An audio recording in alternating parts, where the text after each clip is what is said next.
नमस्कार मित्रांनो, स्वागत आहे तुमचं MPSC सक्सेस स्पॉट ह्या आपल्या शैक्षणिक यूट्यूब चॅनलवरती. मित्रांनो, आज आपण पाहणार आहोत 1 नोव्हेंबर रोजी झालेला जिल्हा परिषद भरती पेपर आणि त्यामधील आपल्यापर्यंत जे जे प्रश्न आलेत, आपल्याला जे जे प्रश्न विद्यार्थ्यांनी प्रोव्हाइड केलेत ते प्रश्न आज आपण इथे घेतलेले आहेत. तर हेच प्रश्न पुढे रिपीट होण्याची दाट शक्यता आहे. तर मित्रांनो, व्हिडिओ अर्ध्यात सोडू नका, व्हिडिओ संपूर्ण पहा. या प्रश्नांचा तुम्हाला चालू परीक्षेमध्ये नक्कीच फायदा होईल. तर चला मित्रांनो, व्हिडिओला सुरुवात करूया.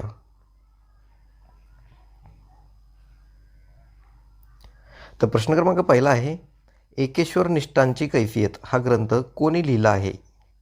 एकेश्वर निष्ठांची कैफियत हा ग्रंथ कोणी लिहिला आहे? तर त्याचं योग्य उत्तर आहे न्यायमूर्ती रानडे. तर मित्रांनो, न्यायमूर्ती रानडे यांनी एकेश्वर निष्ठांची कैफियत हा ग्रंथ लिहिलेला आहे. पुढचा प्रश्न पाहूया. आत्मीय सभेची स्थापना कोणी केली? आत्मीय सभेची स्थापना कोणी केली होती? तर मित्रांनो, याचं योग्य उत्तर आहे राजा राममोहन रॉय. राजा राममोहन रॉय यांनी आत्मीय सभेची स्थापना केली होती. मित्रांनो, हा प्रश्न देखील सर्व परीक्षेमध्ये रिपीट होत आहे. तर मित्रांनो, हा प्रश्न तुम्ही अतिशय महत्त्वपूर्ण आणि अतिशय चांगल्या पद्धतीने पाठ करूनच ठेवा. मित्रांनो, आपण इथे पर्याय ह्याच्यामुळे घेत नाही आहेत की आपण तुमचं नंतरनं परीक्षेमध्ये जर प्रश्न रिपीट झाला तर तुमचं पर्यायामुळे कन्फ्युजन होऊ नये म्हणून आपण इथे पर्याय घेत नाहीत. आपण डायरेक्ट प्रश्न आणि लगेच त्याचं उत्तर घेत आहोत, जेणेकरून तुमच्या लक्षात लगेच येऊन जाईल. तर पुढचा प्रश्न पाहूया. 0 ते 6 वयोगटातील स्त्री पुरुष प्रमाण सर्वात कमी असणारा जिल्हा कोणता? 0 ते 6 वर्ष वयोगटातील स्त्री पुरुष प्रमाण सर्वात कमी असणारा जिल्हा कोणता? तर योग्य उत्तर आहे बीड. तर मित्रांनो, बीड जिल्हा असा आहे की जिथे 0 ते 6 वयोगटातील स्त्री पुरुष प्रमाण सर्वात कमी आहे. पुढचा प्रश्न पाहूया. मूलभूत हक्काची अंमलबजावणी करण्याचा हक्क कोणत्या कलमात सांगितला आहे? मूलभूत हक्कांची अंमलबजावणी करण्याचा हक्क कोणत्या कलमात सांगितला आहे? तर त्याचं योग्य उत्तर आहे कलम 33. कलम 33मध्ये सांगितलेलं आहे की मूलभूत हक्काची अंमलबजावणी करण्याचा हक्क. पुढचा प्रश्न पाहूया. आशियाई पॅरा गेम्समध्ये तिरंदाजीत 2 सुवर्णपदके जिंकणारी पहिली भारतीय महिला कोण आहे?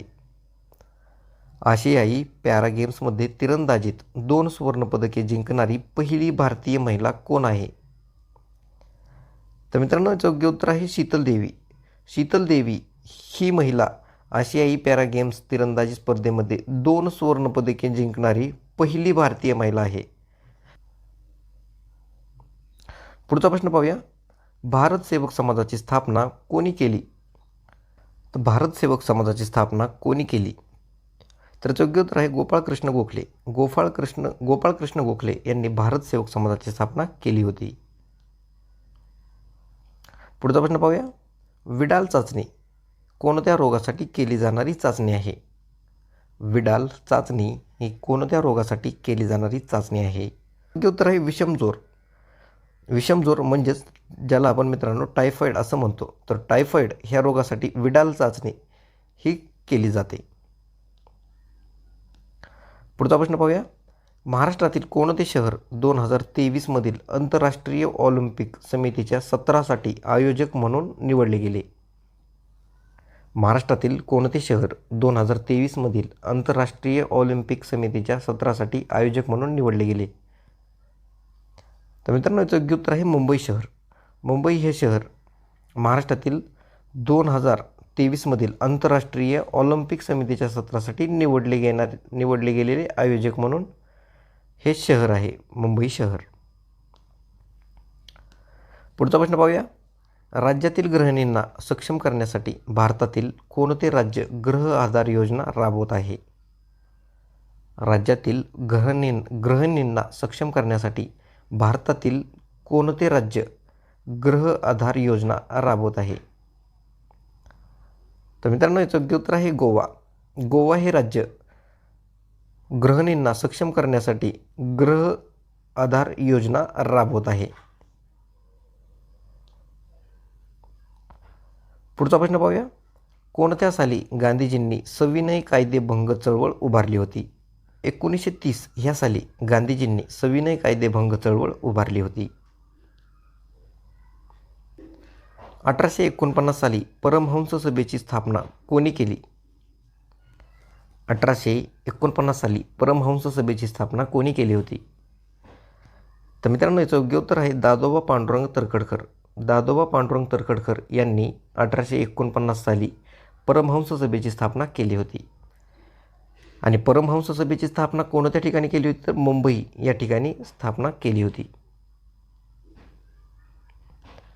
पुढचा प्रश्न पाहूया. शेतकऱ्यांच्या दैन व्यवस्थेचे वर्णन करणारे शेतकऱ्याच्या आसूड हा ग्रंथ कोणी लिहिला? शेतकऱ्यांच्या दैन व्यवस्थेचे वर्णन करणारे शेतकऱ्याचा आसूड हा ग्रंथ कोणी लिहिला? तर मित्रांनो, याचं योग्य उत्तर आहे महात्मा ज्योतिबा फुले. महात्मा ज्योतिबा फुले यांनी शेतकऱ्याचा आसूड हा ग्रंथ लिहिलेला आहे. आणि ह्या ग्रंथामध्ये शेतकऱ्यांच्या दैन व्यवस्थेचे वर्णन त्यांनी केलेलं आहे. पुढचा प्रश्न पाहूया. महाराष्ट्रात मुंबई ग्रामपंचायत अधिनियम 1958 कोणत्या दिवसापासून लागू करण्यात आला? महाराष्ट्रात मुंबई ग्रामपंचायत अधिनियम 1958 कोणत्या दिवसापासून लागू करण्यात आला? तर याचं योग्य उत्तर आहे 1 जून 1959. 1 जून 1959 या दिवसापासून महाराष्ट्रामध्ये मुंबई ग्रामपंचायत अधिनियम 1958 हा लागू करण्यात आला होता. पुढचा प्रश्न पाहूया. बाजरा म्हणजेच ज्याला आपण रेंटल देखील म्हणतो, बाजरा हा प्राणी महाराष्ट्रात कोणत्या जिल्ह्यात आढळतो? बाजरा हा प्राणी महाराष्ट्रात कोणत्या जिल्ह्यात आढळतो? तर योग्य उत्तर आहे भंडारा. भंडारा या जिल्ह्यामध्ये बाजरा म्हणजेच रेंटल हा प्राणी आढळतो. पुढचा प्रश्न पाहूया. 12 ऑक्टोबर 2005 रोजी कोणत्या कायद्याची अंमलबजावणी झाली होती? 12 ऑक्टोबर 2005 रोजी कोणत्या कायद्याची अंमलबजावणी झाली होती? तर योग्य उत्तर आहे RTIचा कायदा. RTI कायद्याची 12 ऑक्टोबर 2005 रोजी अंमलबजावणी झाली होती. तर मित्रांनो, तुम्हाला परीक्षेमध्ये असा देखील प्रश्न विचारला जाऊ शकतो की RTI कायद्याची अंमलबजावणी कोणत्या दिवशी झाली होती? तर त्याचं उत्तर येईल पुन्हा 12 ऑक्टोबर 2005. तर मित्रांनो, प्रश्न कसा देखील फिरवून येऊ शकतो. दोन्ही पद्धतीने तुम्ही प्रश्न पाठच करून ठेवा. पुढचा प्रश्न पाहूया. राष्ट्रीय लसीकरण दिन कोणत्या दिवशी साजरा केला जातो? राष्ट्रीय लसीकरण दिन कोणत्या दिवशी साजरा केला जातो? तर योग्य उत्तर आहे 16 मार्च. 16 मार्च या दिवशी राष्ट्रीय लसीकरण दिन हा साजरा केला जातो. पुढचा प्रश्न पाहूया. क्षयरोग याचे जंतूचा शोध कोणत्या शास्त्रज्ञांनी लावला? क्षयरोगाचे जंतू यांचा शोध कोणत्या शास्त्रज्ञांनी लावला होता? तर योग्य उत्तर आहे रॉबर्ट कॉक. रॉबर्ट कॉक या शास्त्रज्ञाने क्षयरोगाचे जंतूचा शोध लावला होता. पुढचा प्रश्न पाहूया. लोकायुक्त विधेयक मंजूर करणारे देशातील पहिले राज्य कोणते?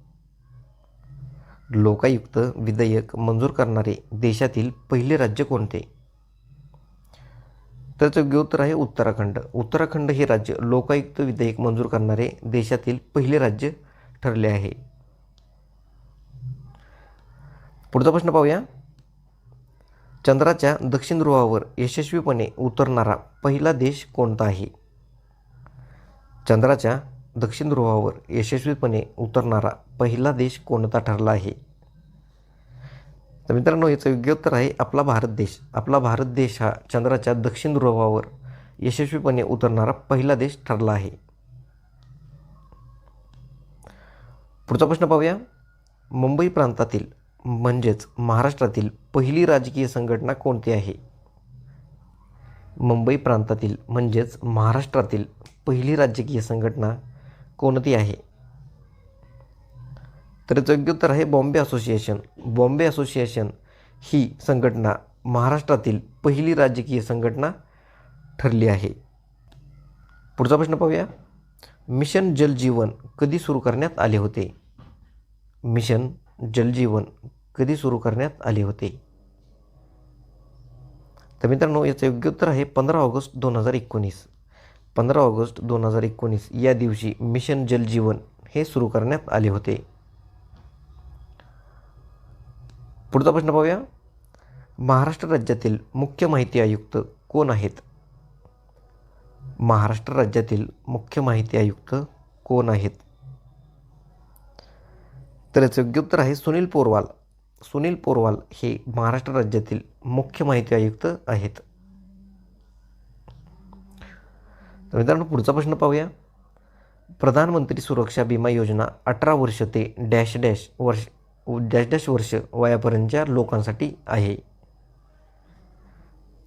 तर याचं योग्य उत्तर आहे 70 वर्ष. मित्रांनो प्रधानमंत्री सुरक्षा विमा योजना ही 18 वर्ष ते 70 वर्ष वयापर्यंतच्या लोकांसाठी आहे. तर मित्रांनो हे होते काल झालेल्या जिल्हा परिषद भरतीमधील माझ्यापर्यंत आलेले अतिशय महत्त्वाचे असे IBPS पॅटर्ननुसार प्रश्न. तर मित्रांनो व्हिडिओ शेवटपर्यंत पाहिला याचा तुम्हाला नक्कीच तुमच्या येणाऱ्या परीक्षेमध्ये फायदा होईल. तर मित्रांनो भेटूया पुढील व्हिडिओमध्ये. धन्यवाद.